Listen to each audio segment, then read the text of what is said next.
نیل منیر چې کوم عربي سره واده کړی دی نو هغه مالدار نه دی او نه د تیل کویان شته بلکې هغه یو میډل کلاس غریب انسان دی. صحیح ده. دې وخت کې په میډیا باندې ډېر زیات چې کوم دی شور شغرب شروع دی چې نیل منیر د پیسو لپاره دی عربي سره واده کړی دی پلانکی ډنګرې دا دومره سکیورټي ګارد دی هغه په خپل په یو کمپنۍ کې کار کوي او هغه چې کوم دی تنخواه 9 لک او 10 لک روپۍ تنخواه ده. دې وخت 9 لک 10 لک روپۍ چې کوم دی نیل منیر د بار دا هیڅ خبره نه ده. دا هغه چې کوم دی رافته دوه تو خرچه ده. صحیح هغه په خپل دومره مالدار ده. د تنخواه دغه د در تنخواه چې کوم دی هغه په مقابله کې اسم نه ده. صحیح شو او 9 10 لک روپۍ چې کوم دی سبا په جرمني او فرانس کې د افغانستان مسافر چې کوم دی په یو میاشت ګډي دا دومره غټه خبره نه ده.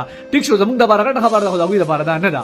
صحیح شو خو د دې چې کوم دی یو بل سره محبت او دا واده چې کوم دی د محبت په وجه باندې کړی دی او د ډېر وخت نه تعلق هم او خو واسه په سوشل میډیا باندې د عربي او ټوپه ته ګوري چې دا عربي هغه دغه په سر کړی دی شکور او دا ډېر مالدار وي هغه مالدار نه خبره وی کو دا په هر نکلی چوها نو اسمونه هدا. صحیح ده لسه ګربه تنخواه ده او خپل لغه خیال لګ صحیح سم نشته.